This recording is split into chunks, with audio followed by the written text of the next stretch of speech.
All right, today we're going to take a really calm, structured look at one of the most serious topics out there. What would actually happen if a major conflict involving Iran broke out? We're going to push the politics to the side for a minute and just focus on the strategic analysis, the logical step-by-step of how things could unfold. So let's get into it. You've really got to understand this. In modern warfare, it can all start with a single event. Just one launch could set off this catastrophic chain reaction. The world we know could literally be transformed in just a few hours. And the logic that drives that escalation? Well, it's both terrifying and grimly predictable. So, where do we start? We have to start with the most extreme scenario, the moment someone crosses the nuclear threshold. This is, the ultimate starting point for any serious conflict analysis, because it's an exchange from which there is no coming back. There's no victory here. Just imagine how this would play out. It would be unbelievably fast. A launch gets detected, Israel's amazing aero defense systems rocket into space to intercept it. But here's the thing with nuclear strategy. You have to be perfect, 100%. Because if even one warhead gets through, a city is just gone. And that instantly triggers a pre-planned automatic doctrine of massive retaliation. And that doctrine? It has a name, the Samson option. It's Israel's ultimate deterrent. And what makes it so absolute is that the response is guaranteed.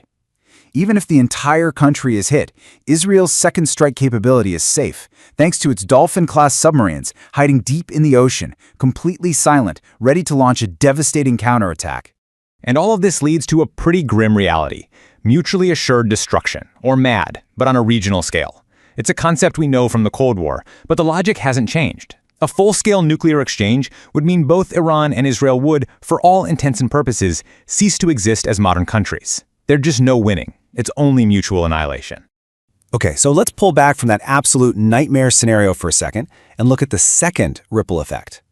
Let's say we step back from the nuclear brink to a massive conventional conflict. Even without nukes, a war would just swallow the entire Middle East, creating what would feel like a truly endless quagmire. So, the first thing you have to wrap your head around is the sheer scale. Iran isn't like the open deserts of Iraq. It's a natural fortress. We're talking nearly 600,000 square miles of mountains and high plateaus. And their whole military doctrine is built for this. It's called mosaic defense, a strategy designed to turn every single province into its own stronghold, forcing any invading army into a slow, brutal, grinding war of attrition. And you have to remember, a war with Iran isn't just a war with one country. No way. It's a war against its entire axis of resistance. This is a whole network of powerful, ideologically aligned groups across the region. And they could all be activated at the same time, opening up multiple fronts, threatening cities, and trying to shut down the world's shipping lanes.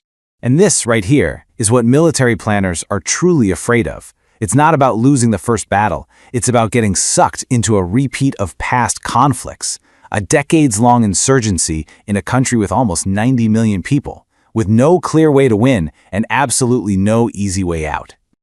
Okay, now for the third ripple. How would the world's other great powers react? Because any conflict this big is going to pull in Russia and China. But their responses would be guided by completely different goals. You'd see two totally different strategies play out. Russia would probably act as the strategic spoiler. Their goal? Use a hybrid strategy. Supply advanced weapons like the S-400 air defense system, provide intelligence to make any Western intervention just incredibly difficult and expensive. China, though, they'd likely choose strategic patience. Their number one priority is economic stability. They're way more worried about getting hit with US-led financial sanctions than they are about a military alliance with Iran. And this brings us to the fourth ripple of escalation, the absolute worst-case scenario. A direct attack on the United States itself, and the chilling, automated logic that would kick in immediately. The timeline here is just terrifyingly short. From the second a launch is detected by satellite to the moment a counterstrike is authorized, we're talking about decisions made in minutes, not hours.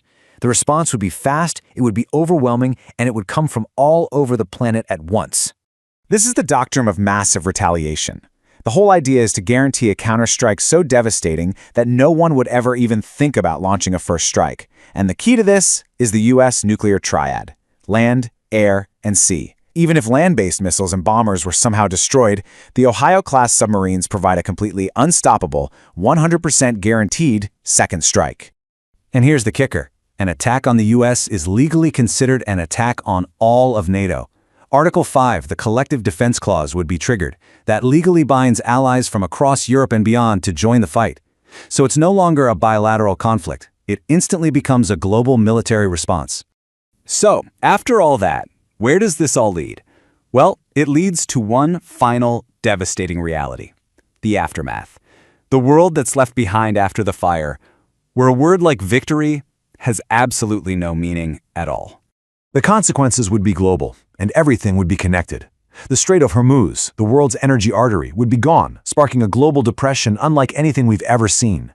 Radioactive fallout would poison our air and water for generations. A localized nuclear winter could cripple agriculture worldwide. But maybe the worst part? The 75-year-old taboo against using nuclear weapons would be shattered, kicking off a brand new, terrifying era of global instability and fear.